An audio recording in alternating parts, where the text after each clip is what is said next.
If I ever fail, just know I'll go again. I never quit, cause I know that every loss may lead to another win. I'm going up.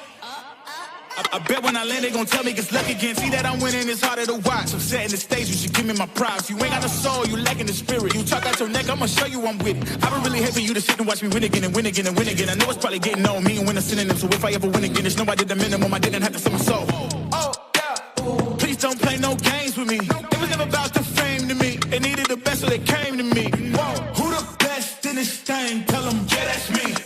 Tell them who bring the vibe, say, yeah, that's me. Make it flip, make it bang, ooh, yeah, that's me. Who make the party feel alive, tell them, yeah, that's me. My girl's so proud of your boy when they ask, is that your man? Yeah, that's me. And if I'm taking a shot, I don't miss. Who knew I would be at the top like this? And no one made my goals for me. But I'm exactly who I'm supposed to be. Hello and welcome to the climax of our Neo experience. It is, of course, the big 58-minute plus 2-lap final at the marvellous Nemo Raceway. All the talk has been about the track. So what I thought I would do is go and have a look at the track. And now you can go and have a look at my look at the track. Hello and welcome to the track walk for round 3, event 5. Anyway, it's Rcgp here at Nemo Raceway. Now, normally I would start these by running down the main straight going, oh, it's a main straight. But no, because the Nemo Raceway is unique. It is a schizophrenic track. This side, an interesting sort of AstroTurf. We'll have a little bit of a look at it. This side, wow, the roughest, cratery, broken, busted, wooden, muddy surface. It's got, there's a hole there that's bigger than my foot. There's some old concrete. Here there's a multi-surface bit with oil and dirt and shavings. And it's rough and ready and old school. And then, oh no, we're back onto the lovely little AstroTurf again. So a lot of the track is surfaced with this new all-weather compound. You come down and you get some of the dust off. It's a kind of tight plastic pile to it. So what we're going to see is a lot of cars have been in practice, like from grip rolls, so we have to be very careful. You get so much lateral side grip. But as you can see, I'm sure Zach can, you've got this kind of sea of black and red, and there's a lot of very flat sections, a lot of touring car sections. And the jumps that they are, if you look at the jumps, so this is the tabletop over here, so they are constructed jumps of metal. You've not got, it's not mud, it's a metal jump. There's another big double there, which has got a choice of either high or low. You've got a kind of upturned fire grate there. So the jumps in this infield section, this section of AstroTurf, they are all man-made. But all the jumps here on the other old-fashioned, marvellous section, they're real, they're mud, they're dirt, they're very, very rough. Now, what does this all mean? Basically, this track is a tremendous setup conundrum for the top drivers, because what you need to run on a lovely bit of Astro, or sort of Astro, is completely different from what you need to run on this this very rough and multi-surface element of the track. Who will be able to master that? Who will set up properly? Who will become the winner at the Nemo Raceway with this unique, strange, schizophrenic, weird combination of surfaces? Well, the only way you're going to find out is to watch all the qualifiers and all the finals, and then we'll see who is the master of the mixed surface.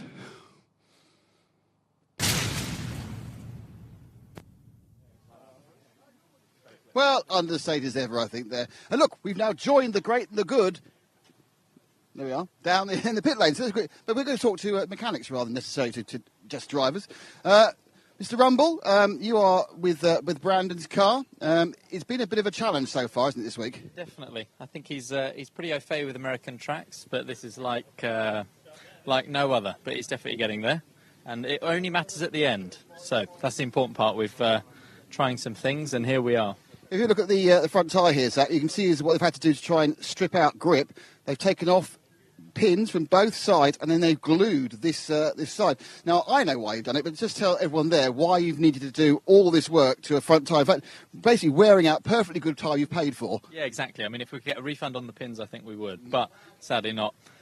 Just to basically just get rid of some front-end traction. We can't go any higher in compound because then we just lose forward drive. So just to get rid of that side bite but still have forward drive, just dremeling the pins off. So basically it goes into a slick. And then the slick on this is actually still pretty grippy. You could have no tread, no pins at all on it. It would still have some grip. So gluing that sidewall then just gives there no grip on that rubber at that point. So no front end snatchiness, but still enough forward drive to have some pace to put it at the front.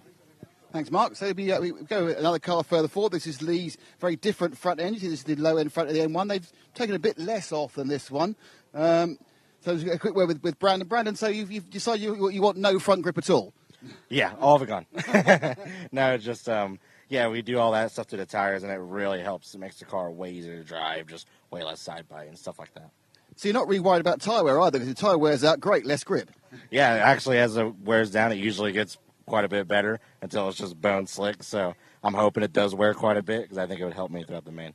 Great stuff, thank you, Brandon.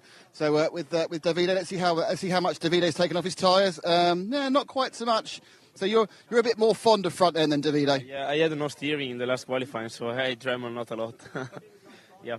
Oh, was that why? Because you had a bad, it wasn't a very good run the last qualifier. It was just you had too much understeer. Yeah, I mean, I had to steer before the corner because I had no steering, so that cost me the mistake. But yeah, we put new tire for the final. Then we'll see. It's long, 60 minutes. Do you think these will last, or will they be slick by the end? I don't know. We tried the last tire, and we made like 1 hour and 10 minutes, and was pretty good at the end. I mean, lap time was lower. But yeah, like I said, no steering. But I'm going to ask you a question that's got nothing to do with today, but something I've always wondered. I'll get Zach to come. No, Zach, come around this way. Because I've never understood why you're all drilling holes in the back end of your wing. Because obviously the idea of this part is to get the downforce. So why does everyone drill holes in that area? I mean, maybe we made this like before the Worlds, I think in 2017 at IBR Padova. Because we needed more steering, so we tried to make like one hole and then was better, then two holes and was better, so we tried everything and was much better, so from them. Of course, you're not very fond of your wing because you won the Neo with virtually no wing. Yeah, that was a strange one, but yes, I was faster without, so. Good stuff. Thank you. I always wondered that one. I wondered why that was. Wandered around down to the JQ. No, sir. No, you are a mechanic. You are the obviously James's mechanic. I'm taking James's dad. Yes, James's dad. James with a vote. So, first experience of the RCGP pit lane. How are you feeling about it? Oh, it's really great. It's brilliant. A whole lovely, really good meeting. Couldn't miss it for the world. Actually, it was really good fun. Really, really good fun. We've actually worked on the car so much. So, it's been a very hard track to get your car to set it up to go racing, because we've never raced on this sort of surface before. So but you've not gone for the glue, you've just gone for the Dremel. Yeah, Dremel. Yeah, no glue? No glue on this one. No glue. There's always a choice one way or the other. Wandered down, just a bit further down. We get some look. So this is the Tom Roban car. That's kind of a bit off the side and a bit. He's gone very limited. Obviously, far too much steering for Tom most of the time. Obviously, he just wants to fall off the track. That's Clement's dad. Again, obviously, his car not too keen on grip either. Hang on. Let's talk to our setup guru. Let's see how much dremeling young JQ has done for the Pecco evening car. Yeah, you're kind of you're at the 2/3. You've gone for not quite so many spikes off, but still the super glue.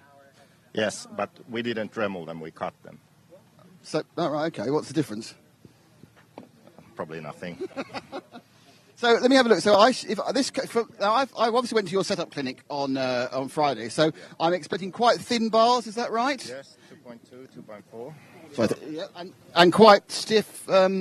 Very stiff shock oil, like mix of 1,000 and 2,000 weight. I don't know. Hold that.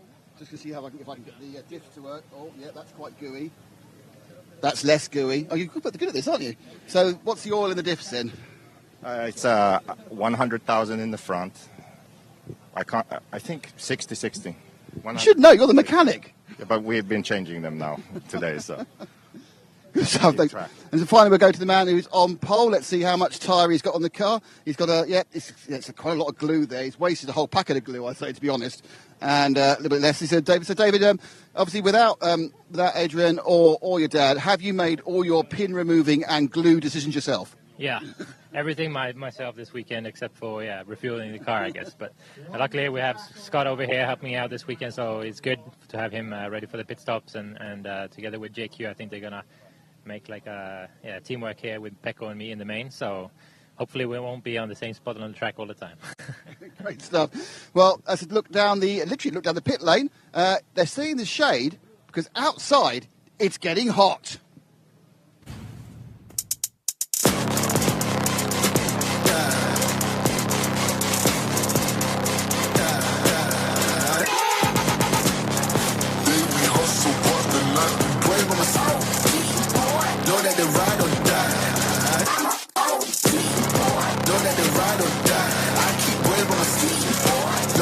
ride or die. I keep waving my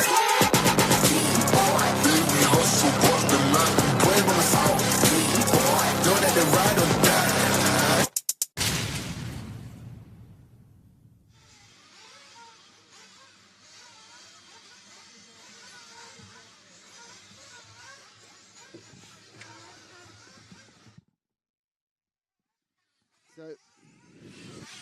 So here we are with the grid for the endurance final. 58 laps plus 2 minutes. Sorry, 58 minutes plus 2 laps. 58 laps plus 2 minutes would be way different. Not sure it'd be better or worse, just different. And that is your grid. So Dave Rudolph from Sweden is your pole sitter, as we saw in the Super Pole. Juan Carlos Canals is second. Elliott Boots third.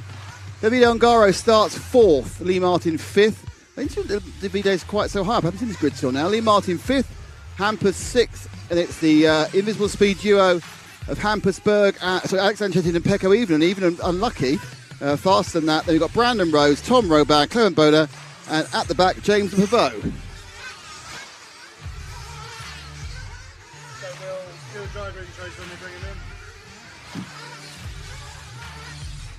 So, plenty of points to play for in this, the endurance final. Who's your bet? Who's your money on? Who do you think is going to take this one at the Nemo race? It's very warm out there. I just look at my we've got some inside temperature gauges saying 34. My open air was saying 27. That is not normal in the UK by any means. I'm not sure if Jay, I haven't got a green from Le Pavot yet, so he's actually checked in. So Ongaro getting fourth in qualifying, a little bit of a surprise. He had a couple of bad races, but I'm sure we'll look at the points. We've been very close amongst many of them.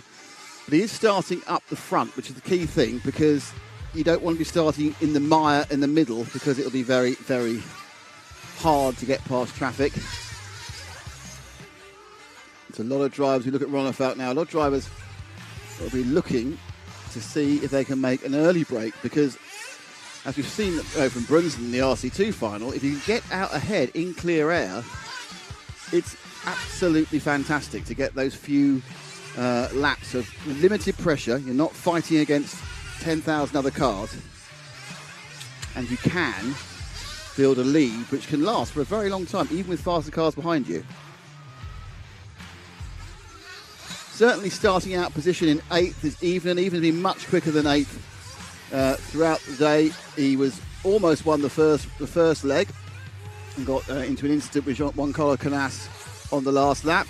He was leading in the second leg when he lost his receiver pack, and the third leg, I think he did quite well. I think he got a fourth, but it's down in 8th. It's not where it should be. Brandon Rose, he also looked quick in clear air in the final round, but he's had a nightmare of breakdowns and problems, so he's out of position as far as pace is concerned. Zanchetti was third overall yesterday, currently starting in the 7th. But if you're really honest, the three cars that have had the pace are David Ronnefalk, Juan Carlos Canals, and Pecco Evenen.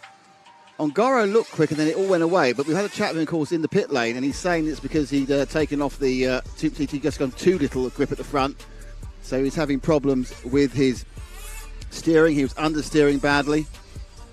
So the car's now in the pit lane, and very soon we'll get to meet the drivers for the endurance final. A couple of cars a little bit recalcitrant and sitting in the wrong area. So it's any minute now the cars will do their demonstration lap. Here comes Mao walking down the pit lane, stalking the raised area. Cigar, has he got a cigar in hand? I think he hasn't got a cigar in hand. That's unfortunate. No cigar. And the first car away is David Ronnefalk, the winner yesterday. Let's meet David and see what he's doing in the Endurance Championship race. For the endurance race, it's all about being there in the end, getting a good start, of course, but just not freaking out too early. Not to freak out. So yeah, Ronnefalk, well, he's in fantastic form, and therefore you kind of think that is what's going to carry him through. Next onto the track is the number 12 of Lee Martin. Lee Martin driving the new Agama N1. How's Lee going to approach the endurance final? For the endurance final, I'm going to work on the setup beforehand to make sure the car's easy to drive, because 60 minutes on this track is going to be hard work. So stay consistent, stay clean. Yeah, and I have to say, I hope he put some suntan lotion. Look at bit pink in that vignette we just did there, so hopefully he's not burnt by now. But Martin, yeah, enjoying driving the new car. Just needs a stroke of luck, and the podium could definitely be on the way. And next up is the man who's been the most impressive of all the newcomers we've seen in any event, I think, in RCGP. It's number 22, Pekko Ivonen. Let's say hello, Pekko, and how are you going to approach this longer race? For the endurance final, I will be keeping my car on the wheels, so hopefully make some places. Hard to argue, but Ivonen has been super quick, not necessarily super lucky, and sometimes he's made a couple of mistakes, but the actual ground speed of that JQSM machine, exemplary. Now, one of the favourites and the most controversial driver here through his incidents in one way or another is number 23. It's Juan Carlos Canals from the S-Works team. Juan Carlos, how's the endurance race going to be tackled by you? For the endurance race, my plan was, like always, save tires at the first and push at the end. No, you might not need to save tyres in this one. With consensus that saving tyres not necessarily required in this race, so you may have to think of a second or third concept of how to do well. That's Canals, definitely going to be involved at the end. Next up is the 27, the Frenchman Tom Robin. Tom was centre of all the controls yesterday, but hardly heard of him today. Tom, tell us something about your approach to the endurance final. My plan is to stay back because you have 60 minutes, it's too long. That was short and to the sweet. 6 minutes is too long. All right, Tom. Well, it's as long as it's going to be. That's how long the race is. But yeah, Tom needs to put a bit of a... He's not had a great weekend so far, but it's his chance to put it all right. And next down will be the 28 of Brandon Rose, all the way from Texas. Brandon had a difficult weekend, but he's got a big chance in the endurance final. How are you going to approach it, Brandon?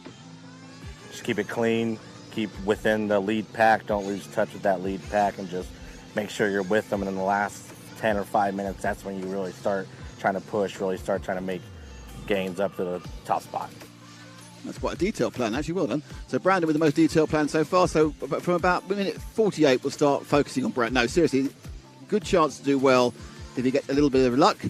And next up, it's our second JQSM, fully recovered from his broken leg. It's Alex Zanchetin. Alex, endurance final? How are you going to cope with that then? For the endurance race, my plan is to be consistent and safe for the first part of the main, and then try to attack everything to be at the top. Well, the problem is it sounds like the entire field's going to suddenly go hell for leather in the second half hour, so that could be interesting. So that's Zanchetin from JQSM. So our next driver down the ramp and to meet, it's number 31. It's Clement Boulder, the young Frenchman. Had a good start here. He's not always had the results he wanted, but he's certainly not looked out of place amongst the RCGP elite. Clement, how are you going to have a look at the endurance final? Endurance final, it's don't make mistake and push my best also, but no mistake is the most important for me on the endurance final. Quite right. So Clement, known better for his 10th scale, but looking particularly good here this weekend at Nemo Raceway. And next up is the 46 of Hampusberg. Hampus, the other member of the Marco team. Hampus, how are you going to run in the endurance final? The endurance final, I think if I get a bad start, it's just to keep calm and work it through it. It's so long time, so much things can happen. So starting from the concept going to get a bad start, well, hey, yeah, it's a reality, I suppose. Berg looked particularly impressive in Italy. He's struggled more getting the car set up to this very high grip circuit, but thinks he's found the key over the last couple of races, and he was fourth in the final qualifier. Now it's the 58. It's Elliot Boots. It's the man who has won 3 of the qualifying rounds, but how is he going to look at the endurance final?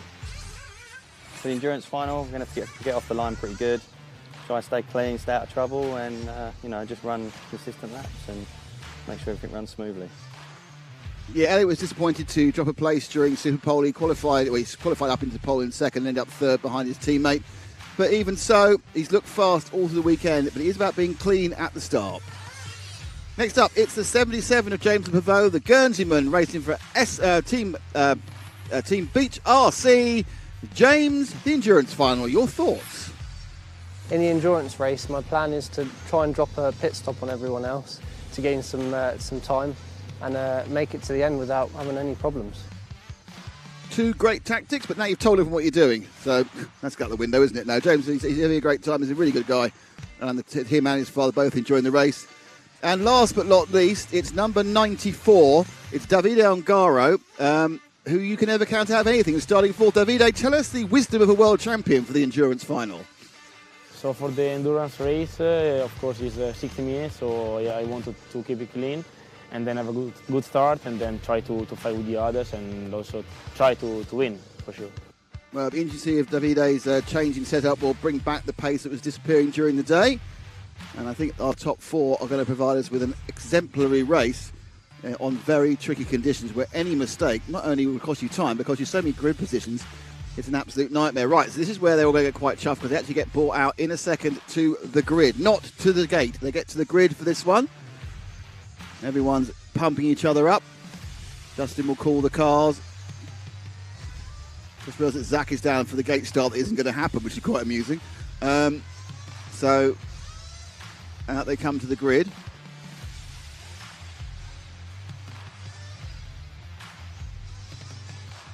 There is Ongaro Senior walking out to position 4. Behind him is Hampus's father in the Marco shirt. And we've got John from Nemo, John Hazelwood, with Lee's car. Vero, the mechanic for Elliott Boots. It's Juan Carlos's dad as well. And I'm not quite sure who's doing the work for Dave at the front. We're about to get underway in the endurance final for event 6. And away is a clean start for the first 4. Elliott goes, and Rudolph's facing the wrong way, and that's the disaster for him. Well, he's got away with 4th in the end. He was turned backwards and round, but the leader's Juan Carlos Canals. Then it's Boots, then it's Ongaro, and then Rudolph. So Rudolph was unlucky and then lucky at the same time. And I think he's got Brandon Rose behind him in 5th. So Rudolph would be disappointed to be in 4th, but it could have been a lot worse. He's facing the wrong way in front of all the traffic at the first dirt hairpin. But luckily he got knocked back in the right direction again. So now it's a case of calm it down, see what we're going to do. Oh, and out rolls Boots. So it's Canals in from first. Then we got Ongaro. Then we got Rudolph. And then we roll over with Rose, Boulder, Berg. Boots lost 4 positions there. A bit of an axe at the back. Right, so this is good news for Canals. He's been chased hard now already by Ongaro and Rudolph. And Ongaro and Rudolph is where our focus should be at the moment because they're a little bit closer than Ongaro and Canals. So they come onto the screed section up and over the ancient Moorish mud and then through the jump. Now coming down here, we've seen a lot of instant there towards the end of the race. We try to brake hard in that left-hand turn. Very, very rich as the throttle goes down from Ongaro. But of course these engines will kind of lean out as they get hotter and hotter and hotter, and they're kind of not running super hot at the moment. So Canals was kind of just lost a bit of time, being caught up. Still, it's Rose in 4th. Clement Boulder in a very excellent 5th. Then Tom Robat. Then Hampersburg. Boots is down in 10th. So this has been a terrible start. And Pecco, my tip for the top, is in 11th. So some of the people in the middle of the field had a big problem. They've got an hour to sort it out. But the problem is there's so many cars in front of them. Right. So we're just settling down. Just about to complete the first 2 minutes. It is Canals, Ongaro, and Rudolph. And I don't think you'd have got a massive payout from the bookies. You said these are going to be the top 3 at the start. Rudolph certainly appears to have a little bit more straight line speed than Ongaro, but actually seemed to almost get some aero wash and get moved out. A little bit of a train is now falling behind Brandon Rose, who's still holding on to 4th. But that's what you get. You get trains because it's so hard to pass. I think Boots is very frustrated. Saw him just absolutely going the car off the end of the difficult bump there for Rudolph. Actually going the car at the end of the tabletop. But let's sit down and watch this one develops. So, Canals, Ongaro, Canals 2/10 quicker that time round. Rudolph trying to go tight, and he has done, isn't he? He got the tight corner. You can see he's got a little bit of extra pace on Ongaro at the moment, but we are on differing tyre strategies, differing fuel strategies. It'll be interesting to see. Again, Canals has tended to stop more often in races. But that certainly in Portugal, which is supremely hot, that might happen. But it could be slightly different now in a cooler, very different circuit. Very different circuit. A lot less requirement of basic horsepower. As Rudolph tries left, tries right to get past Ongaro over the secondary of the old-fashioned Merlin clay sections. onto the bricks, powers it down. Look, you'll see, look at that, look at that! Oh, the power, the speed of the Corsa-Tech engine there.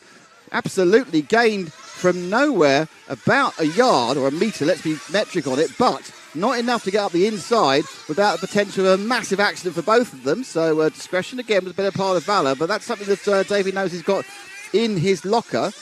But he couldn't get much close to Ongaro, and he was. He didn't manage to get past him, and they are slightly slowing each other up and letting Juan Carlos get away. So we are 3.5 minutes in. And Ongaro will lose another yard or two in the second half. And this time round, I'll get the inside. I think he had a chance there, but Ongaro just going a little bit drifty wide. That first berm, which is Scott's Pipes berm, it's so important not to get wide because you just can't get the car back down the hill again without losing time. Just seeing Pecco crash by my feet, so it's not going well for Evening in this final so far. Rudolph all over the back of Ongaro. Then let's say Rudolph's much quicker than Ongaro, but it may well just be the fact that it's the old adage, it's easier to follow than to lead as they come down. This just looks like the world's best touring car race when they come blatting down the straight like that. Absolutely flat on the carpet.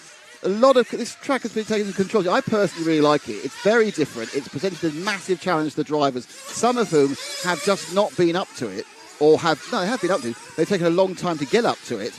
And I think anything that challenges drivers, anything that challenges them to change what they do, makes them really think, and they've all been really thinking every round, is a great thing.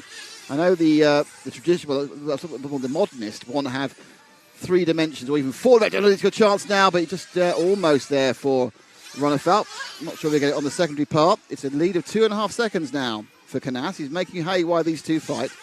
I know the traditionalists want to have more 3-dimensional elements to the circuit. They want to go up in the air. They want to have a quad and a triple. But that's not off-road racing. That's just a type of off-road racing. Whatever off-road is, it's not tarmac. It's not flat. And this is 3-dimensional. It's multi-surface. And it's still off-road. Now, Ongaro has a good lap here. He's managed to put a little bit more of a gap onto Ronnefeld. But the problem they've got, though, is that Canals is getting away from both of them. And the lead, well, this time went down by 700s, but it is 2.5 seconds. And we are now running at about, coming up to 6 minutes. So it'll be 6 minutes in about 20 seconds. And we need to start thinking at some point. Oh, 2 wheels on the barrier for Ongaro, but no. And Ronnefeld continues behind. There's a big gap, of course, behind this. He's now Hampersberg in 4th. That's impressive. And then it's Lee Martin in 5th and Tom Roban in 6th. Brandon Rose and bounced away. Woof. That's the change of position. And it's, let's see how that happened again, because it up and over comes, we've had seen it before, just go a little bit left. And in fairness to Ongaro, he made quite a medium mistake and got away with a very limited penalty for it. So Ongaro, and instantly, Ronnefeld is onto the tail of Canals. I mean, this is ridiculous. The man is going up so quickly. I'm not sure. Canals must have made a mini mistake as well, because that was 1.9 seconds when they crossed the line. It's at least a second closer now. So it must be a mini mistake from JCC. Le Pivot lets them both through. But Canals gathers himself together as they fire it down the straight and turn sharp left and over that single. But the gap did come down by 1.1 seconds. But it came down to both of them, though, even though Ronnefeld looking a little bit quicker than Ongaro. And Canals now. I was looking following David's car there as he came exit the fire grate. That was absolutely pointing for a massive disaster against the barriers, but luckily he put the brakes down and gaining up. So he's seeing the sort of pace that David's got, though he's just wasted a second by getting out on the dirt there. But he's got a lot of pace. Now, must be getting close to someone thinking about getting fuel. And it'll be probably the S-Works will get the fuel the first. Just because on the whole, Canals has run slightly thirstier than the Corsa-Tech. The Reds engine of Canals has run slightly thirstier than the Corsa-Tech engine of Ronnefeld. But, you know, different courses, different horses, who knows? What's happened to Ronnefeld? Ronnefeld's luck has finally run out again. What's going on there? Let's take this one in. We've got our camera in the pits. We can tell you what's happening. Did he just flame? Seemed to stop in a very weird way. A lot of fuel went in there. It is running again. And that is going to put Rudolph significantly out of this race, to be honest. So what on earth was going on there? Died, but why did it die? It's a lot of fuel went in from the gun, but it means that Rudolph, Keenan's in the pits with the news. Yeah, it looks like Rudolph ran out of fuel. He was out when he came in, apparently, according to his pit ben. So that means that it must be getting more consumption than he thought he was, because they'd have measured this before, and that will be a surprise and a shock for Rudolph, who is now over a lap down. Our top two, though, let's get back and find Canals, because it's now about the top two again. Canals and Ongaro. Martin, 22 seconds behind in third. The top two actually blasted away. Because Rudolph is so quick, there's a very good chance he could recover to like fourth or fifth if he actually keeps the thing fueled up. But let's find our leader. Let's look for Canals. Where is he? Let's find that the Spaniard with the yellow wheels. There he is, going through the touring car section, about to finish another lap, crossing the line now. Obviously, in all that excitement, missed his first pit stops. We can get an idea of where he is in relation to Ongaro. Ongaro is 2.6 seconds behind, so I think they may have just stopped. So Ongaro, much it was in round one. Don't forget, in the endurance heat in Italy, it was a bit later on that Rudolph had a problem. He actually had a cut fuel pipe, which gave him a problem. And we ended up with this very intense battle between Juan Carlos Canals and Ongaro.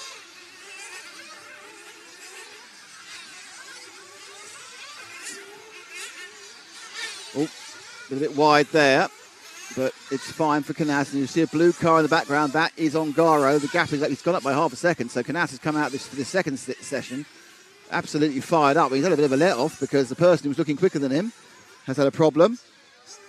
Rudolph's now made another mistake. So Rudolph obviously is once again king of frustration, as the car just died on him much earlier than he thought it would. There's the expectant fathers waiting for their babies to arrive and want to be fed.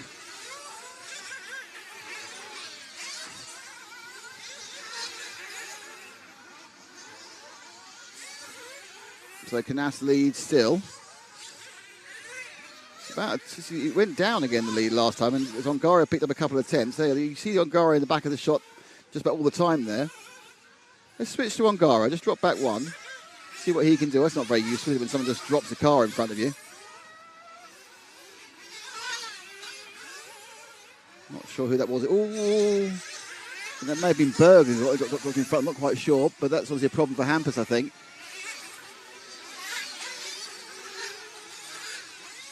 So, JCC went really wide. Canals wide there, and so they're right together, coming off the back of the berm. He went wide, and that gave another chance to gain a few tenths. But in fairness, I think what happened there was Ongaro may have backed off a little bit, thinking, I won't do that. So first and second now, almost together, and we are just 12 minutes in. Rudolph is obviously trying to climb back. He's a long, long way behind, and he's been making the odd mistake as the frustration must be boiling through his bones. But these two, the Italian Ongaro is now less than a second behind Canals.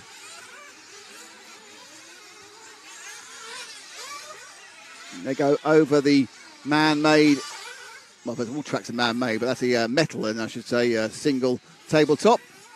Ongaro getting into a rhythm, which is always dangerous for everyone else. Can't really close on Canals, but then he hasn't really been losing either. 10th here, a couple of tenths there. Traffic, I think he's lost a little bit in this one. Remember, it's 9 tenths last time. This time 1.1. Yeah, look a little bit further. But obviously, as long as you can have both excellent acrobatics there from the Marshal as they try and clear a problem for other cars. And he flew over the top of Ongaro, so we have to give him a bonus point there for top marshalling. So Boots now is up to third after his terrible start, but he is 21 seconds behind these two. And it's Martin, it's Berg had a problem, then it's Zanchetin, Evenon, Rose, Boda. Rudolph getting close to Boda. So he'll then climb up to ninth. Then Le Pavot and Robin has had a problem. We lost Robin a while ago. He's now 7 laps down. Up and over goes the Italian with the Associate. Now they're right together again because there seems to be a bit of a traffic jam ahead of think it's Brandon Rose is right ahead of Canals here. Let him through now, and that's good work. I think he then realised he got called for both cars. They're both together through the flat session. So Ongaro now getting closer and closer and closer to Canals. There's more traffic, and more traffic gets out of the way. But, disappointing for the traffic there. I think they may have lost a place in that removing of traffic. That may have been Rose nipping past. No, it wasn't. It's Pavot another lap back, so that's fine. Okay, so good work so far by Justin to make sure the drivers know that the leaders are coming through and therefore clear out the way. I mean, it's not such a problem with Canals, but, with Ongaro, there are several other cars painted very similarly. And Canals has gone over and lost the lead. Canals goes over, loses the lead, coming into what we've really seen very few instances here. So I think that's an example of how this track's been blowing out on the mud sections, the clay, because he's just took a dive in. So now we've got a result of a change in the leadership, and Ongaro now leads. Second place is Canals. He's got a car in between them. So Ongaro on the flat section. And it's a lead of 1.4 seconds it was. Now Canals is going to have to try and catch it back up again. There is Ongaro, concentration with his kind of ski sunglasses, those kind of bowler, not monochrome, ultra with a chrome look into them anyway. They look quite cool. So he's seen both his rivals make mistakes and put him in the lead. And in fairness, this isn't the first time that's happened. There's something to say. It's been very, very quick and metronomic. There's Canals just behind him with the yellow wheels. The gap is 1.3. Let's have a look. Let's do the normal thing and look at the following car. And we've got Canals here on camera. So drop back one, Ash, and we'll pick up Canals. So gets into another stage. We're coming up to 13 minutes. Coming up to 16 minutes. So we're actually not even a third of the way through. And we've seen a lot of action already. Was that Ongaro going for fuel? Did I see? Yep, Ongaro's taken fuel. So it'll be interesting to see what happens on the stagger. So the interesting thing it means is that Canals actually is running longer on fuel. So the next person to stop will be Canals. So it might be nice to see his pit stop. So Canals will be stopping in a second onto the multi-service where he rolled a couple of laps ago. But the interesting thing is Canals getting better mileage with the Reds engine and the, I think it's LRP, I think it is, that you can call me wrong if it's not that, which is run by Ongaro, as used to be. Now, will Canals come in this time? Yes, he will. So up and over, through and down, waiting to be received by Veraco. There he goes. Picked up. His dad's got him. Bung in the fuel. Get the car down. And away it goes. And in ahead of him, but not by far, is, and I would say that is honours even on those pit stops. The only issue has happened is they're right in a tumultuous amount of traffic, which include Even. Even has now let Canals go. Just so you know, there's Zanchettin, I think there's Robert, and at least 3 other cars ahead of them. In fact, Boots now is virtually a lap behind at 32 seconds. I'm not sure whether he's had another minor problem, but they are going to be lapping third place quite soon. Ongaro, actually, no, hang on, those times are wrong at the moment because they haven't reset from the previous lap. So they do know. No, Boots is nearly a lap behind. Sorry, I do apologise. I was right. Stop second-guessing yourself here, Nick. You're right. So as they come over, Canals has got past Even, and the next is the yellow wheels of whom I believe, I think that's Boulder, but it might be, no, so it's Robin, sorry. So I think it's going to get Robin next, would be the next one.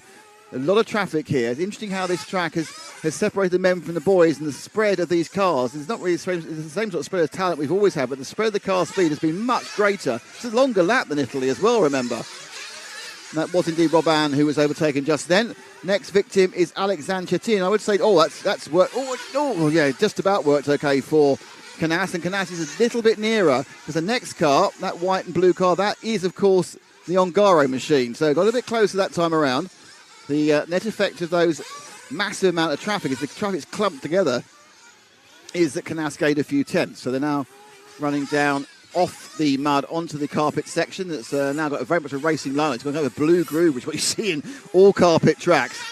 Next victim for Canals, well, actually, the next victim of both of them is going to be Lee Martin, and then it's Hampersburg. Oh, That's going to cost him that's going to cost him at least a second. That overrun got himself onto the pipe. Therefore, once the four wheels are off the ground, you can't steer anymore. And had to wait to fall off the pipe. Couldn't brake, so overshot, and that's lost him about a second. That minor incident, very difficult that first berm corner because you have to stay low, or you are just going into the boondocks with no chance of coming back.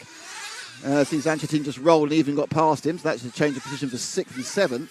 Ronnefalk's got up to 8th, and he's only 4 seconds behind Evelyn, so there's a good chance you're going to climb. And it's important, of course, for this climbing up because Ronnefalk needs the points for the championship. That's what, remember, it's the championship he needs the points for. So even though he's not going to win, he's not going to come, well, we don't think he is, he's not going to come second. He needs those points for the championship. Now, the car in between, the car next to be attacked by Canals, I think is Brandon Rhodes. I'm going to have to wait for it to come underneath me again. There's a car between him and Ongaro, and the gap has gone out to 2.2 seconds. Canals just a little bit slower the last couple of laps. Ongaro pulls a small wheelie, and then he comes through. Yeah, he's got the Martin. It's Lee Martin with the new Agama N1, which is the next person who wants to get past. Have to be honest with you, it was a good run through there, and Canals has gained back a few tenths. Right, next car for both of them will be Hampersburg. Of course, he's the teammate of David Ronnefalk. He's obviously going to have no idea what happened to Ronnefalk. He won't know if Ronnefalk's doing well, badly, or indifferently. But the fact is, he now needs to be the next person they're going to come. Now, you can see now it's quite a lot easier to get Ongaro and Juan Carlos in the same frame because the last lap was a definite gain for Ongaro. So it's a definite gain for Canals. So Ongaro moving forward.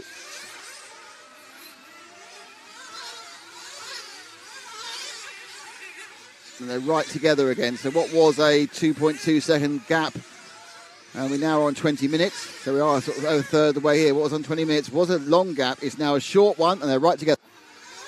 and Canals right. Oh, Canals is going to get. Yes, he's got him through there. So a change of position, exactly the same place as it changed before, but for a different reason. Ongaro went too tight. He took the barrier too much and just lost momentum, and it was just enough for Canals to come around the outside. So that's 1-1 for errors at that top left-hand hairpin on the old dirt. So now it's swapped around again, and Canals leads. I'm getting horrendous, well, very pleasant deja vu from the race in Italy, where this is what we saw for the entirety of the race. A mistake swap, But interesting though, Canals now is able to get a bit more of a gap on Ongaro. The ebb and flow of this race is remarkable. Boots third, 28 seconds back, so he's managed to stay pretty much on the pace of these guys. All of a sudden, Ongaro's seems to have lost a little bit of pace. I'm not sure if that's just theoretical. But he lost 1.1 seconds there on Canals. So Canals found himself a little bit quicker. Gained, in fairness to Ongaro, he's gained a couple of tenths there. So let's switch to Ongaro as we're playing cover the follower. Struggled off the fire grate that time, and now he's almost like after being annoyed with himself for a lap for losing that lead, he's now got the hurry up on himself. And following down, you'll see Canals on the left-hand side. We turn and going round the sharp left onto the carpet, pure carpet touring car section. And moving on. So it's key. So there we go. And they're now trying to get past James Pavot. Pavot gets out of the way. So the lead now is a couple of corners. It's more about pushing up again to round about 2 seconds. Ongaro's got a bit of a... Oh, he's lucky there. Got 2 wheels up in the air. He's got a couple of seconds of movement off the screed, and they turn round and back onto the clay section. So Ongaro, that's a nice little hop turn, has at this moment, we're back in another part of the track, we're back in another part of the phase of this race. We are 23 minutes in, and Canals just looks a little bit quicker. I mean, he didn't gain much that time. In fact, he lost 800ths of a second, but he's just seeming to be a little bit happier. Quite strange, actually, because normally it's easier to lead than to follow. But this track and both these drivers have found it easier to lead. So they've made a mistake. Yes, Canals. Not sure if Canals has. Canals has cleared Berg, so he's now lapped everything up to 4th. Berg leading the Mayarko charge. I mean, Hampus really does. Yeah, has come into his own. He's into fuel now for. Take him through for fuel. There it goes. Craig Drescher. Oh, that's going to cost you some time. He didn't want to do that. So that's a second or so lost He's got a bit luckier with the traffic there, who are both really kind to him. So he's going to have to put these two guys in his Christmas card list, and that's Brandon Rose and Hampus Berg, and Rose got those down, because they could have been a little bit, they didn't really need to be quite as accommodated as they were, but that pit lane exit is going to cost him at least a second, plus a second and a half. Now, obviously, we expect Canals to come in, and he is. So Canals comes into the pits right now. I'm watching that pit stop. Up is Dad doing it on one man. Fires in. Oh, a little bit longer than you expect. He gets out, and it's going to have a nice little lead because, of course, Ongaro made a mistake. Now, the net effect of that really was, I think it was probably a slightly faster stop, if I'm really honest, as far as the in-fuel drop for Ongaro, but then he loused it on the exit, which ruined the whole thing. So he could have gained a second there, but he didn't. He didn't get anything. So you'll see Canals. There we are. These two battle out. Let's go down the pit lane and hear from Keenan with all the action. Yeah, it looks like Boots suffered a flame out as well, run out of fuel. His pitman had to come run him in and very got him started.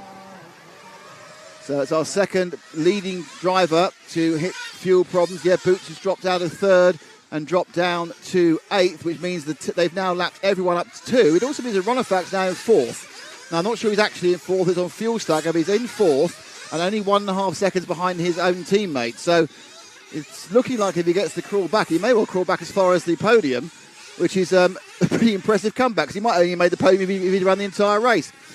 But what's also happened whilst we were taking that report is that Ongaro has got back past Canals. So that has been the third change, and I assume that was on another error.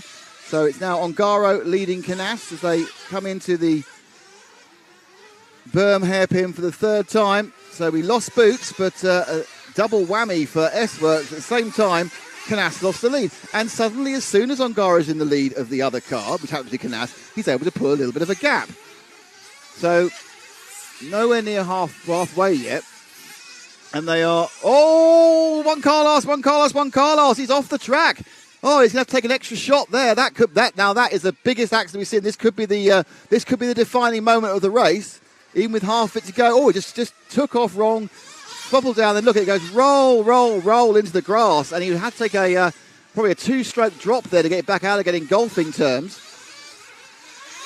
But that's not great for Canals, and he's 6 seconds back. So now that's happened, he's got to reconsider what he's going to do. He's got half the race to do it. But how do you get a 6-second gap back? In the meantime, Ronnefalk has got past Berg and into third. And he's scored 38 seconds back after that flame. So he's on a bit of recovery drive and a half. It's Berg, Even and Martin, Zanchetin, Rose, Boulder. Boots is now on the comeback trail as well after his problem, and Le Pivot and Robin have had problems and are 3 laps back.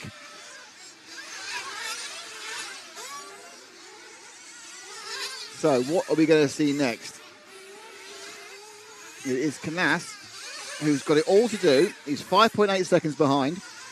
He did gain, as you know, he lost the 10th second last time round, so he needs to try and gain this time. 36.2 last time round for Ongaro, and this time it is a 36.3. Just so you know that Superpole with a 36.1. So these guys are on Superpole time. And obviously the track has obviously got a bit cooler, so you've got a bit of speed. And we have a fastest of 35.3 from Ronnefalk. So his fastest time is 0.8 faster than he did in Superpole. And he's constantly the fastest car. I think powered by pure rage at the moment, Ronnefalk. And he did a 0.6 faster than either of these two drivers. Canals comes down the hill in a kind of, what am I going to do next sort of way. And goes over the line now and loses another 10th to, oh dear. Oh, what is going on here? Canals, he's suddenly just lost the whole thing. I mean, that's, again, a bit of unluck, but a little bad luck, and he has managed to get it back on its wheels again. That's 2 or 3 more seconds he's lost. And I'm sure Canals, on both those accidents he's had, I'm sure he's thinking to himself, what on earth happened there? I didn't really do anything different I've done before. But this is the point. All these people saying, oh, what you need is a blown-out surface. A blown-out surface just produces very random results. Sometimes you need a proper surface. One of the cars is being run back. I think it might be Le Pivot. Who is that? It's being run back as they come in. So now it's 8.5 seconds on go. It was the Pavelov's lost a wheel. That's quite a key part of any car, having 4 tyres on the car. I'd always recommend that to all of you, unless you're running a Reliant Robin. Okay, so now it's 8.5. Is it beyond thought that Ronnefalk could make that half minute up on Canals? I think it is. I think it's unlikely. He is quick, but I think that's just going to take too much. Be interesting to see where he gets to. I actually think that possibly... So let's go and see Keenan, because he's got an update from the pits. Yeah, looks like James Lapavo has had, for the Beach RC team, has had a retirement. He looks like to have broken something on the rear. Unfortunate for the young man from Guernsey. Yeah, that's for sure. As Canals actually puts a lap back on Ronnefalk, so Ronnefalk's charge has stopped. I'm not quite sure why. I think he must have had an accident himself in the last couple of laps. Ronnefalk's the age of 37, so he's had a couple of bad laps in fairness. So Ronnefalk comfortable in third, I think. We'll find out when they cross the line in a second. No, Berg's taken third back from him. So, oh, no, Juan Carlos. No, no, no. Oh, dear, another accident, another problem. That's real.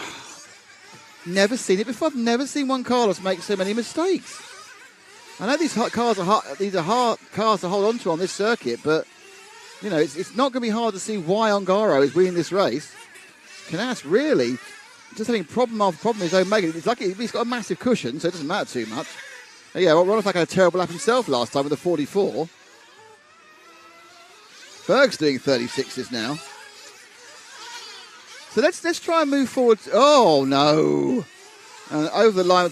Let's try and move forward to Ronnefalk with the red-numbered Mayarko, because I think he's in a battle with Berg at the moment. So we can find Ronnefalk. He's got the red-numbered Mayarko. See, there he is.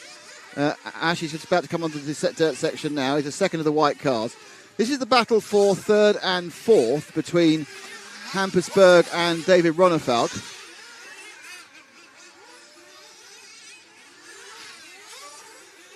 They are both... Oh, that didn't last very long, did it? As Berg's taken fuel, ruined our chance for a bit of a battle. Let's stick with Ronnefalk. See, he's got some real pace at the moment.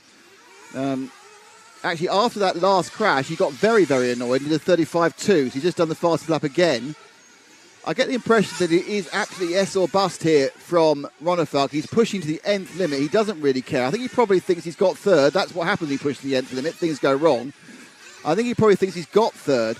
But, you know, also, yeah, he's got a nasty bump. Again, you know, this blown-out surface is random, and you can't push. One person doesn't need to push is Davide Ongaro, who was neck and neck up until about, 8 minutes ago, and now has a 15-second lead. Ronnefalk 28 seconds behind Canals after they both made mistakes. Be interesting to see when he... I have no idea where his fuel strategy is, because, of course, he's kind of off kilter after that. Oh, teeter-tottering 2 wheels with Ronnefalk there. He's off fuel strategy after the problems he had. My guess is when he does stop, he'll still come out ahead of Berg, mainly because he's got that kind of cushion on him anyway. Down the straight comes Ronnefalk. So, not sure how long. I have no idea when it's going to stop. It's you know, I just know it's going to happen in the next couple of minutes. Obviously, he's in a run of traffic. His next car is coming up to lap. Is his nemesis Tom Robert. So that should be interesting.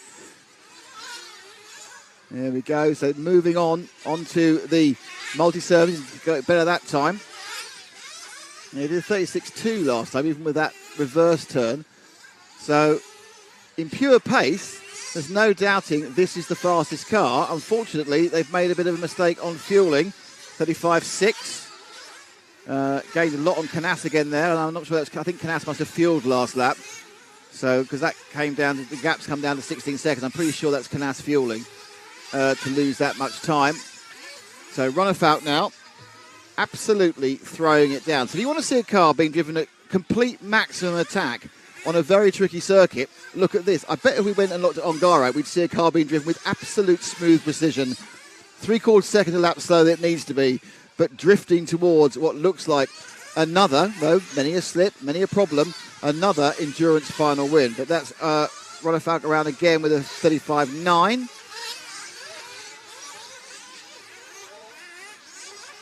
Down he comes. And round they go. Right, so.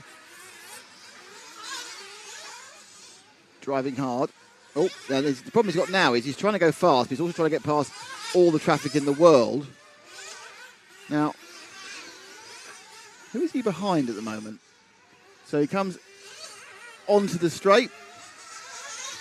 Behind Brandon Rose. Oh no, hang on, upside down goes. That's Canals. He's just gone past Canals. That car that rolled upside down was Canals. What is going on? I think Rudolph's in second. Rudolph is in second. Canals had another problem, and when we saw him going flying past there, I thought it was Canals. I couldn't believe my own eyes at 10 seconds. Canals is now behind Rudolph. Rudolph is in second place. I have no idea what's gone wrong with Canals. My guess is he may go back past Rudolph if Rudolph goes for fuel in the next couple of laps. Canals, we're waiting for his lap time, waiting to come over. He still hasn't scored, still hasn't been scored. Yeah, let's go and see Keenan. Yeah, unfortunate for the Frenchman, Tom Robin. He broke his car on pit entry, and he's out of the race. So we've lost Robin, but my question is, Canals has dropped down to fourth. He's behind. This is ridiculous. Canals is a 53-second lap. No idea what happened to Canals. He must have had we saw him having half a disaster. He also had a previous disaster. Previous lap, Canals had just dropped like an absolute stone out of contention. To the extent now where our leader is Davide Ongaro, who is half a minute ahead of David Ronnefalk, who flamed out on about the 8th lap.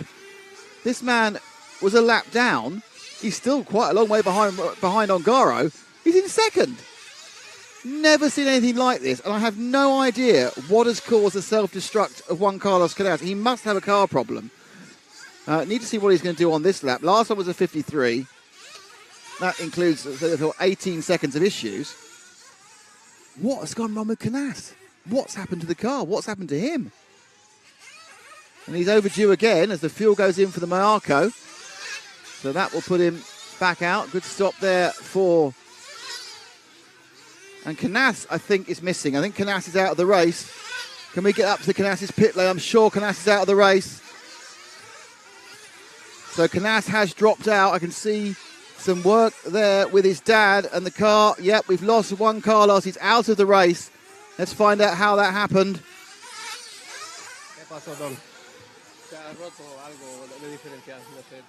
Okay, está bien. So I have the update on Canals. Go for it, Keenan. Yeah, I just talked to Canals' father. He said something is broken in the car, but he's out and done for the race. Well, it did look, but I don't know whether it broke, where it broke. Certainly those last 2 laps were very long. We did see him throw it into the boondocks a couple of times. So we're in a situation where we've lost Canals now. That's shocking. That is really shocking. I'm incredibly surprised by that. So what was a 3-way fight for the lead has become a 1-way fight for the lead. And a 1-way fight for some sort of unrealistic comeback, which Ronnefalk's going after the moment. Ronnefalk's only 6 seconds ahead of Berg, but I think he's got a fuel stop on him as well. And it's a Mayarko 2 and 3 at the moment. Evening in 4th, Martin's in 5th, then Zanchetin, Boots, Rose, Boulder. We've lost 3 cars. This track has turned out to be a bit of a car killer. 3 gone, Canals, Robin and Le Pivot. Ronnefalk now in traffic. I don't know really what his team are telling him now. They're probably saying, look, you've got second. And realistically, I don't think you're going to get the extra half minute on Garo. Traffic ahead of him is... Actually, this is what this is now. This is Ongaro and Ronnefalk. So Ongaro and Ronnefalk are right together. They're exactly a lap apart. So Ongaro and Ronnefalk are in your same picture. This we would have hoped would have been the race. It's not the race because they're a lap apart. Never thought I'd see... But more importantly, they're first and second. Who thought we'd see that either? Honestly, the weirdness of this race knows no bounds. Boots, of course, is also flaming. He's climbing up the field again to 7th. Now, Ongaro, he doesn't let Ronnefalk go, but Ronnefalk gets past him due to the fueling. So just checking and having a look there. Car is up and down. And away it goes, much more circumspect this time for Ongaro, so he doesn't crash at the exit. So they were exactly a lap apart, but in first and second. because Canals had some issues and broke the car. Boots had had a flame as well, and no one else has really been on the pace. Well, in fact, it was 36.1 that time round. Let's see where he goes. I mean, he's got about 19 minutes and 46 seconds, so he's got, I suppose, 30 laps to go. Perhaps they might have 40 laps to go, actually. Let's say 35. So he needs to gain a second a lap. Can he do it? Probably yes, actually, but but it's actually probably more than second. He needs a second lap and a pit stop. So somehow he's got to try and gain a second a lap on Ongaro. And this will be the first one, the 35.4 last time round. This will be the first top one that counts because the last one was Ongaro's pit stop. So the gap will unnecessarily come down at this point. Round they go. So over the line goes Rudolph. He's on a 35.5 and he's made a mistake. He's got away with it. And across the line, if we look at this one, he goes, he was already grip rolling as he went over the jump, then carried the grip roll on in the air and stopped down and landed it. And it was a 36.6 for Ongaro. So Ongaro was a second slower, but then this lap is not going to be any quicker at best for Rudolph with that error. Thing is, if you are pushing as hard as he's now pushing, the chances of running clean are virtually zero. So he's just going to carry on pushing. And this time round, he clocked probably a 39.3. He lost 3. That was a much more serious error than it looked. It cost him 3 seconds. I thought it only cost him about a second and a half. But he knows what the business is here. He knows what he has to do. He's 20 seconds ahead of Berg. The Berg even thing may become interesting towards the end of the race. We'll keep an eye on that with 18 minutes and 2 laps left. The 36.2 for Ongaro. Now, the thing that will be a problem for Rudolph is if he comes in now, he'll end up back behind the Italian again and have to overtake him to unlap himself once more. 35.6 for Rudolph that time round.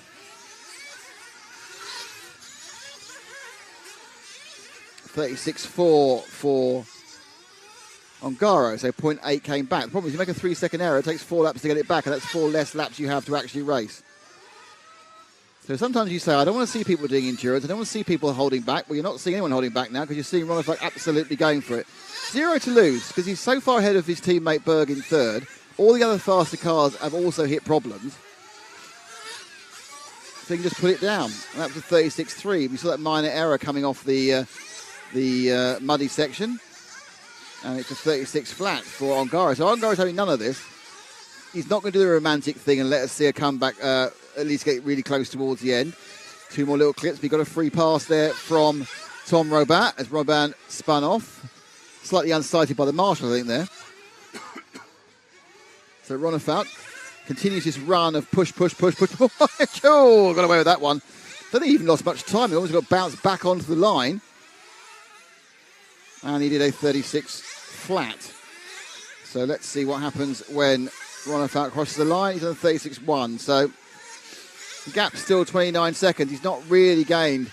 It's almost like absolute maximum attack for Rudolph is too fast. And perhaps he needs to come back 3 or 4 tenths from maximum attack and just try and gain half a second a lap. I realise it's an absolute... To win this or to get even closer, he's going to have to do more than that and another error. And really, this is kind of like unsurprising. When you're pushing as hard as this, it just goes wrong. But yeah, I give him everything for doing it. That's what I do. I would push as well. In for fuel he comes now. Fueled up JQ. This is going to put him behind, a lap behind Ongaro again. And the glorious romantic comeback is not going to happen without an Ongaro problem. But give him his due, Rudolph. He's really, really pushed it. And he's really, really tried. So let's have a little look at Pecco Evening in the green. He's number 20. He's number 22. He's come back from a very bad. He's actually dead last at the start.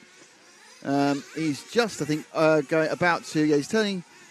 I believe he's about to go. Where is he? He's got the aerial, hasn't he? He's got the aerial. There he is. He's in the infield.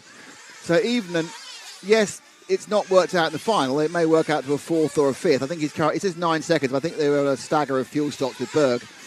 But he's been incredibly impressive all through this weekend. He's very unlucky not to have won a heat. He's led 3 heats. He was, I think, third in the rush. He was second in another heat. So he's really, really looked good on this Mayako chassis, a car he doesn't know. He was actually sponsored by a hobby shop in Finland, so he's kind of chassis independent because he was running an associated at the Euros where he qualified for the A main. I think he finished seventh or eighth, and he's come here fresh from just missing out, becoming European large-scale off-road champion when his car ran out of petrol 4 corners from the end. And it is petrol in large scale. He backs up with an A final in the 1/10 electric, so he made the A final in all 3 size classes of RC cars in the European Championship finals. And he's had a bit of a roll. He was only 3 seconds behind Berg till he did that, so I think this is the battle he wants to get involved with, the Henning-Berg battle. Even stymied in this race by an absolutely awful start where he's running 11th, and the problem is you've got to battle your way through traffic and you can't just push your way through, you have to pass it. Rudolph, again, isn't really gaining on Gara at this point. I'm not sure when he might switch it off and just say, no, I'll get to the end and see what happens next. Berg's lead over Evening will go out a little bit, goes out to 5 after Evening's mistake on the last lap.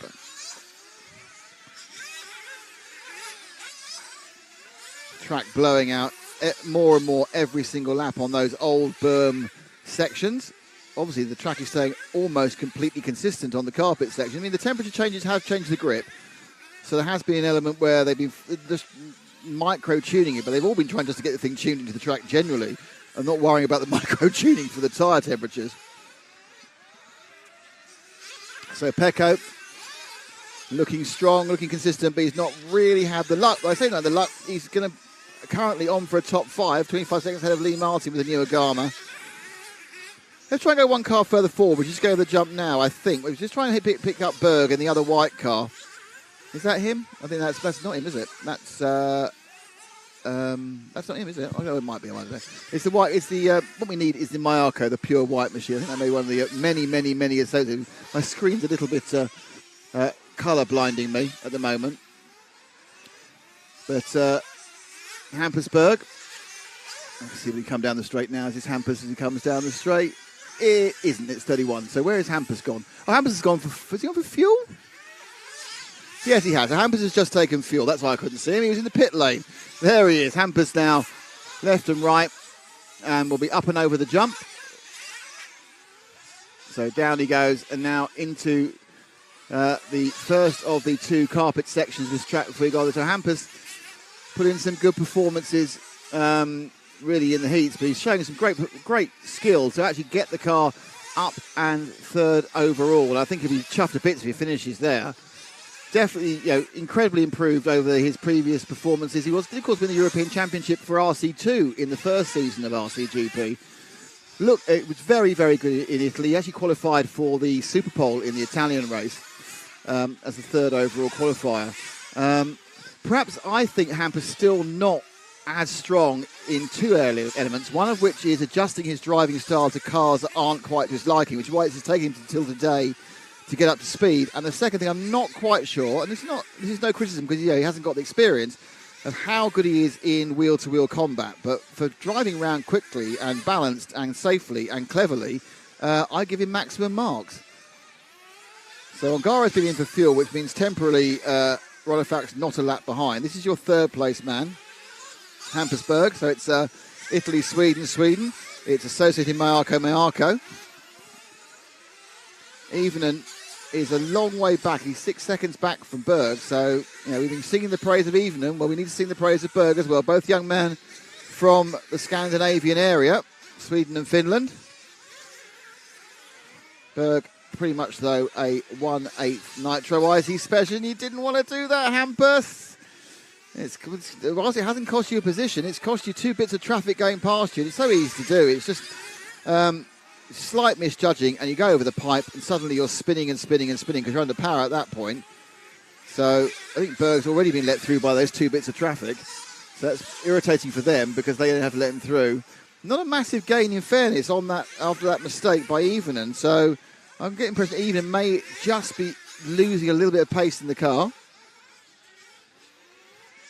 Ongaro is actually a little bit quicker than Ronafalk in the lead at the moment. And the gap between Evening and Berg, it was 4.08, 3.5. So Evening now just beginning to creep up, and this could be the battle for the final podium slot.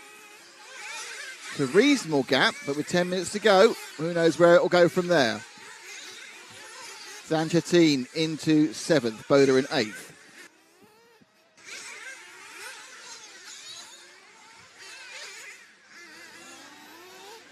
All over the track. If you try and control it as it bucks and weaves, because you have to remember is on the dirt sections, these cars are not set up correctly. They have to set them up for the ultra high grip they find on the carpet, and they're set very low, and then suddenly you're on a rough as anything dirt surface with broken boulders and clay, and your car's not really designed for that at any point when you're running low ride height and stiff cars. So you have to hang on for dear life on that part, because the gains on the carpet are far greater than the losses on the traditional blown out oiled clay. And Berg manages to contain a lead. Let's just, we've got a couple of minutes, and this is just staying quite steady. Let's see if we can find Lee Martin in car 12 with the new Agama. I think he's just gone over the big jump, just going over the fire grate now, and he's going through the infield, the number 12 machine. There we go, Frank's got him, and he's coming toward over the screed section. So this is the Agama N1, and I think first thing I would say, this is a prototype car with prototype parts, and perhaps we shouldn't have come to it. It's a prototype car with prototype parts. And last in the final is going to be a big plus point. That's what took him out of the second leg of the sprint finals yesterday, was a broken 3D part in the gearbox. The full pre-production will be happening soon. So Martin in 5th. I think in fifth. I think he'd be happy with 5th. He probably won't be happy with the distances and the gaps and the time. We'll be happy with the fact the car is looking like it's going to finish. I know there's 7 minutes to go, plus 2 laps. But, you know, it's a difficult track. And there has been no home field advantage to this car, because this track only went down 2 weeks ago. They've not really had any chance to practice. At least, I've been at the track a lot, but all I've been doing is nailing pipes, cleaning things out, dragging things away. And just to give you an idea, Martin did a 36.7. His best lap for Martin, actually, is the 35.9. So he has had found some pace in the car.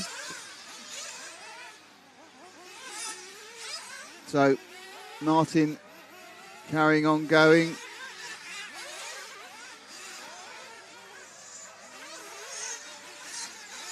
Now, what is getting interesting is whether the Berg and Evenen fight has suddenly reignited itself. At the moment, I can't see either of them, so the answer is probably no. Looking a little bit closer. So let's switch back to Evenen, about to go down the main straight with the aerial. And that's the Evenen car, because he's now got a little bit closer. It was about 0.8, it's now 1.5, and that is your battle for the final podium position. Those two cars beautifully arcing together there. 6.5 minutes to go. Still a very relaxed lead for Ongaro. And there's Berg, and I'd say it's a little bit closer this time. So Evening can smell blood. Can Finland beat Sweden? And not if you go on the pipe, you're not going to do that for sure. So Evening got away with that one. Who's coming in here? Who's been brought in? What car is that? That's Zanchetin. Okay, so he's lost Zanchetin. Oh dear, that's the teammate there of Evening, dropping out of 7th. So again, more fuel. I wonder whether something in the temperature or something in the track has meant that their fuel calculations they would have done during the various practices have just been proven off now. Because it's getting cooler, so theoretically you should get better mileage. But that's the third car we've seen just run out of fuel to join Ronnefout, Boots, and of course now Zanchetin. So interesting. Now Berg under quite a lot of pressure, because you can probably see that wavy aerial behind him in his peripheral vision. And the lead is 1.3. And let's hear from Keenan now about Alex Zanchetin. Yeah, Alex looks like he ran out of fuel. It's been the name of the game here. A lot of guys run out of fuel. I guess this cooler temperatures caught him off guard or something, or just the full throttle action here on the high traction track. Yeah, I think there'll be some. Oh, a little bit of a wobble there from Berg, and suddenly we nearly saw an opportunity for Evening to take this final step on the podium. What's happened to Ronnefalk? Ronnefalk's gone. Where's Ronnefalk gone? Ronnefalk's dropped out of contention completely. Where's Ronnefalk? We've lost Ronnefalk. That's Berg being fueled from second, but where's Ronnefalk? Is it a transponder error? I can't see him. Where is Ronnefalk? We need to find him. He's back on the track again, but what happened? Was it another flame for Ronnefalk? Need to find out from Ronnefalk's team crew what happened. He suddenly dropped back down to 6th again. And Hampusberg is in second. So we need to find out. I need to know from the crew what has happened to Ronnefalk the second time.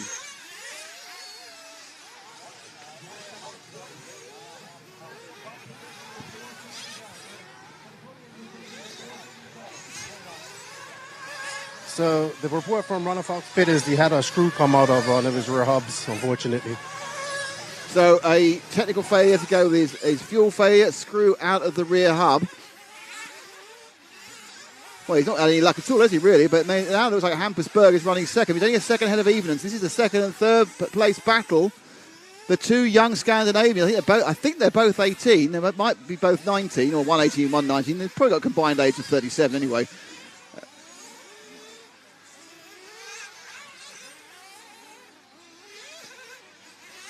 Oh, and a mistake by Hampusberg, and through goes Evenen, and Berg has crashed into the pit lane. Evenen moves into second place. Oh, he came out, and that's a big change with 3 minutes to go. Pekko Evenen goes into second. Hampusberg now got it all to do chasing back. I think they both had their last stop. I might be wrong.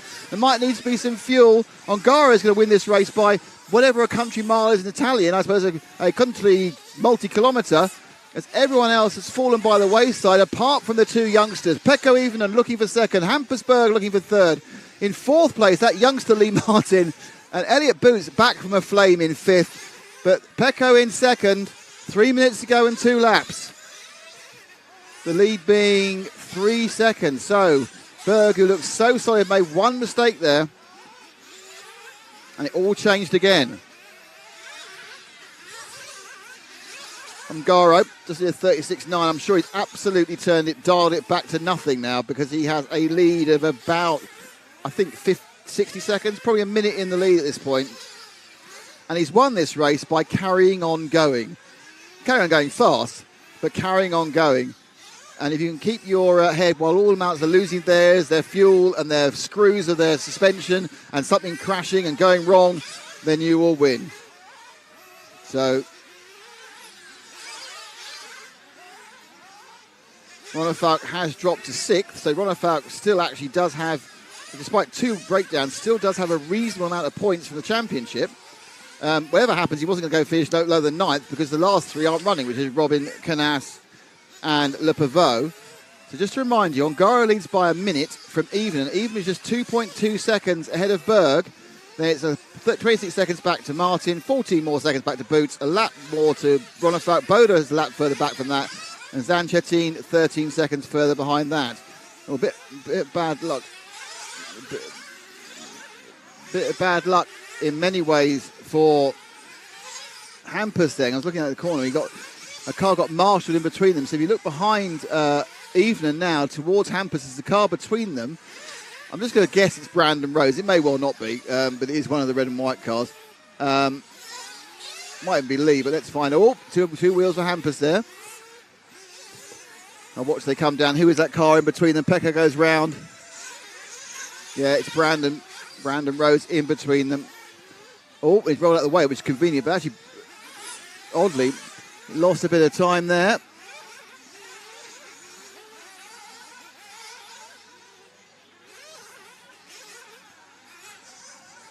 So, Pekko has 48 seconds and 2 laps to maintain this second place from his young Swedish opponent over the bricks.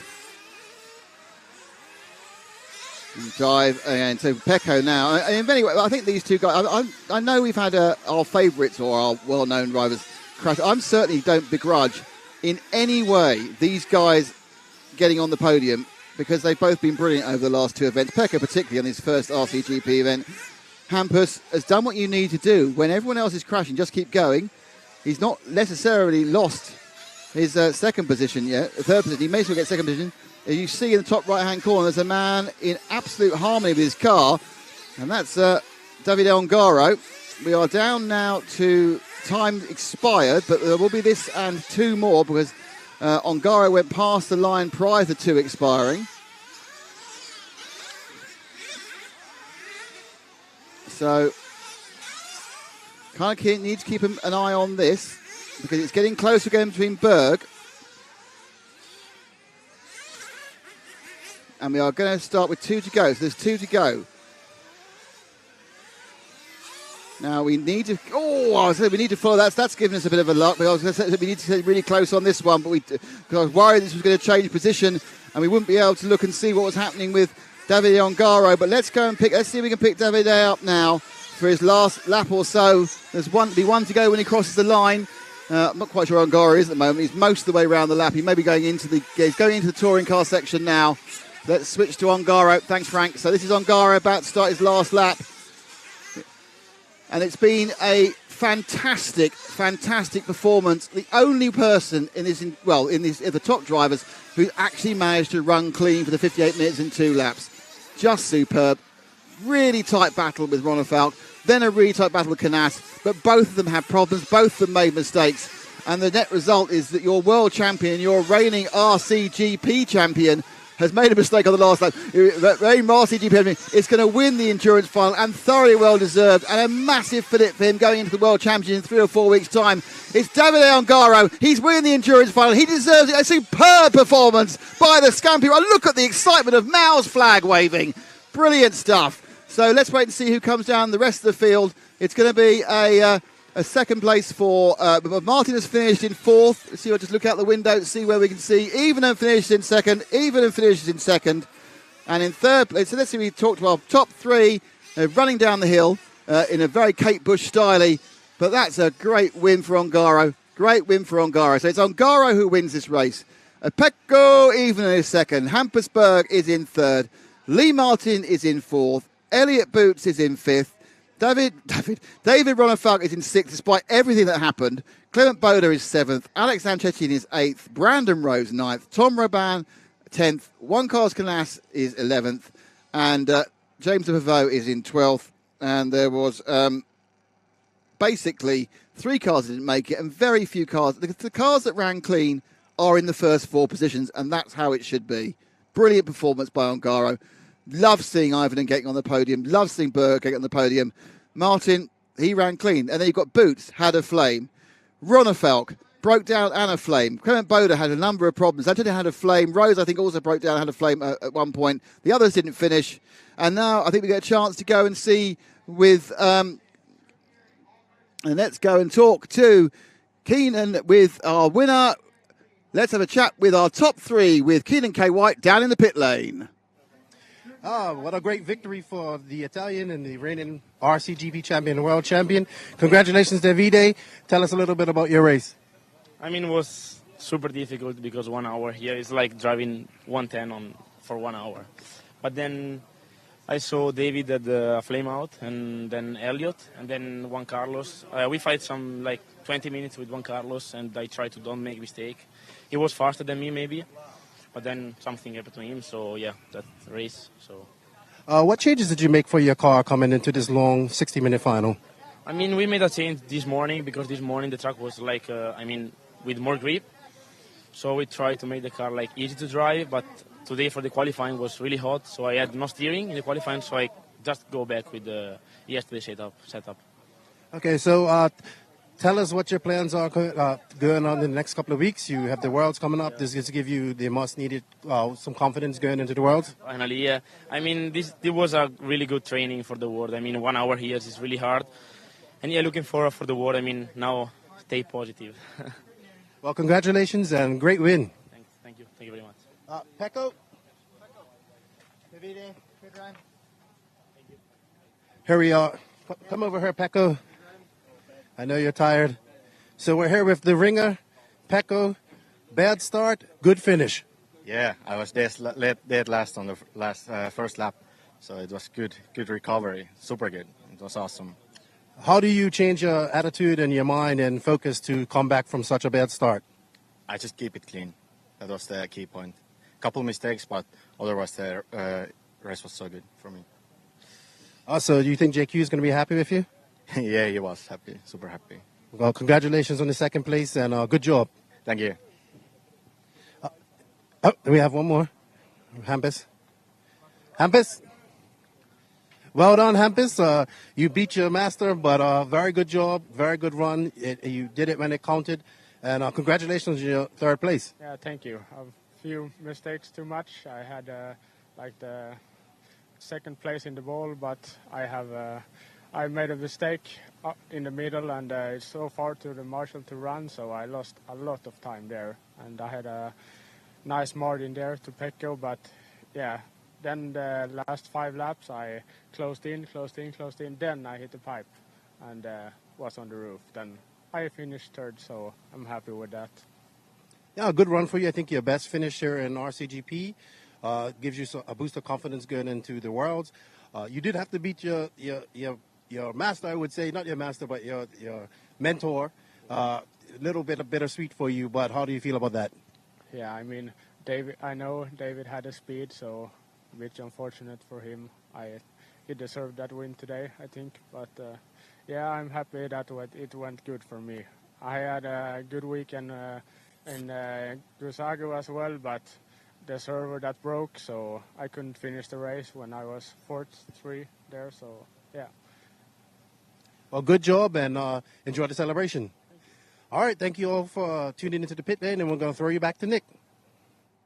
Thank you, Keenan. Great stuff. And yeah, it was lovely to see both Pecco and Hampus so chuffed with their results. And I think David Ongaro probably rather pleased as well. So that is the end of the racing. But we do still have the prize that we were going to give you live.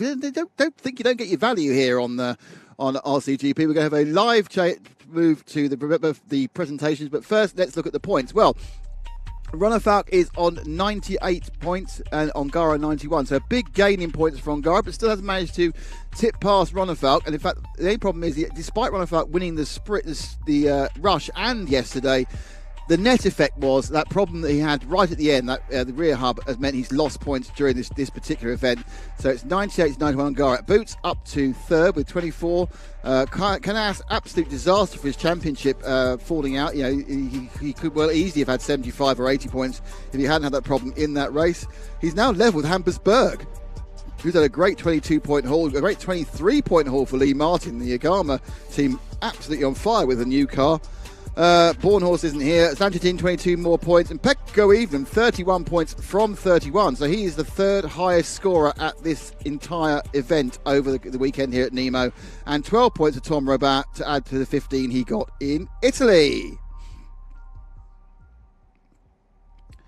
And in the team associated Scampi Rosso with that win for Ongaro, and the problems for both Boots and Juan Carlos Canals have taken over as our team leaders by 1 point from the S-Works factory team. Marco 24 points back despite Hampusberg's fantastic performance, and they have gained overall this weekend, but it could have been so much better had Ronnefeld managed to not have those 2 problems, or just one of those 2 problems, not have them. JQ got 53 points. The team with Jančić and Pecco have been particularly impressive, and let's hope that they stick with those 2 guys for the final American round. They're on 108. 102 for Beach. They got 22 with Boda and Le Pavot. And Lee Martin had a really good weekend, and that's why Nemo have got an extra 37. But they are currently in 6th, but we do have another round to go over in the beginning of October from a mystery venue in America, which I'm pretty sure will be announced in the next week or so. But we look forward to seeing you there. But stay tuned, because coming up next, it's the glorious prize ceremony.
Yeah, whoa. Look, they can never keep me down, I'm going. And if I ever fail, just know I'll go again. I never quit, cause I know that every loss may lead to another win. I'm going up.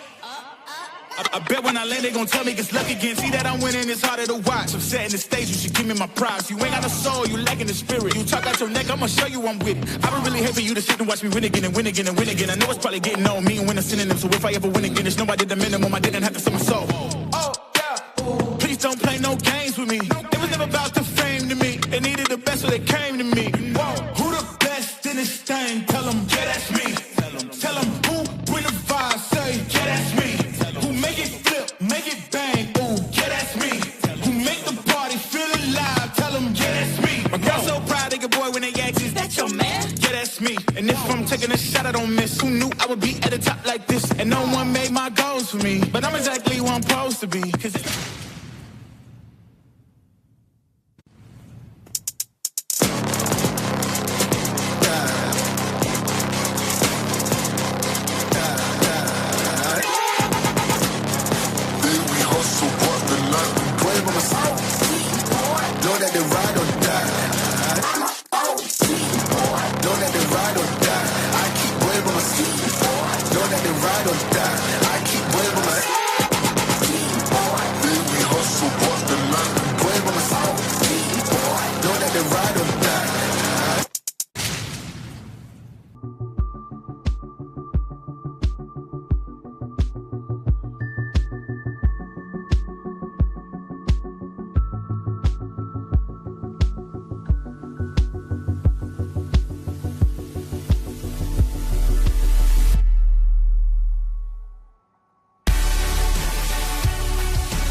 Okay, next up will be the presentations for Rcgp.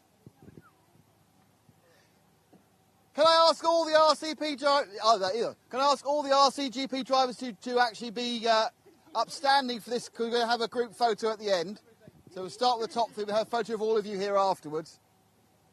So in third place, Hampersburg.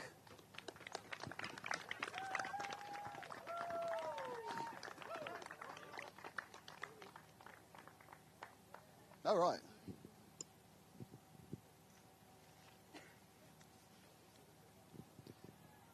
In second place, Pekko Ivanen.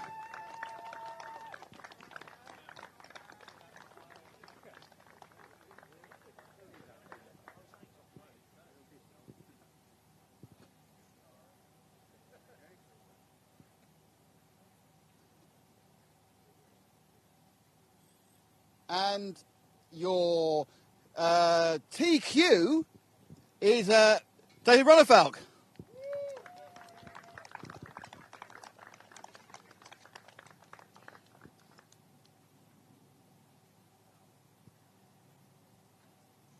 And whilst you're here, the points leader is also David Rudolph still. How much a critic can one man have? But your winner of round 6 here at the Nemo Raceway for Scuderia Scampi Rosso Associated, Davide Ongaro!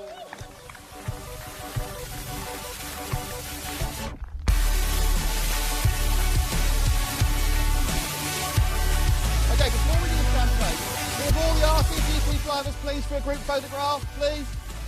Clement, James, Alex. We can wrangle the drivers for a quick group photograph, and then we can let you spray everyone. Basically, we're giving you more targets. Not yet. No, not yet. Lee, thank you. Where's Brandon? There's Brandon. Fantastic.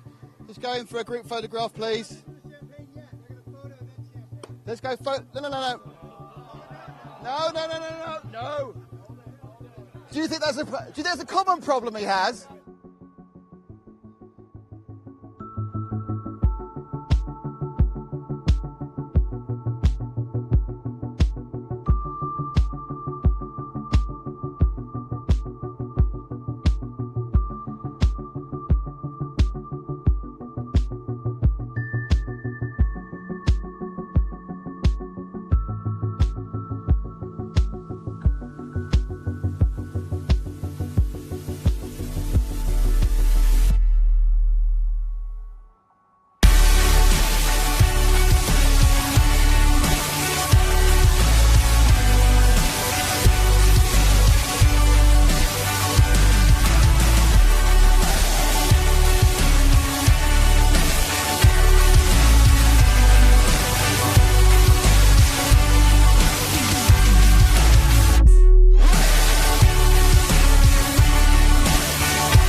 well, to be honest. We have the RC2 European champion. Ooh, thank you. Oh, I like you. And that is Thomas Musso.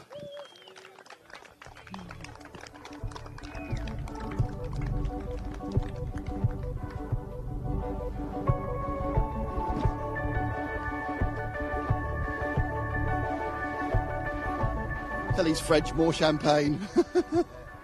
Thanks, guys. So we'll see you for the press conference in a few minutes. On the stream, thank you very much for watching the weekend. We'll be back in a few weeks from a mystery location in the US. Well, it's not a mystery much longer. You'll find out next week. Thank you for watching RCGP. Hope you had as good a time as we did, and we'll see you very soon. Goodbye.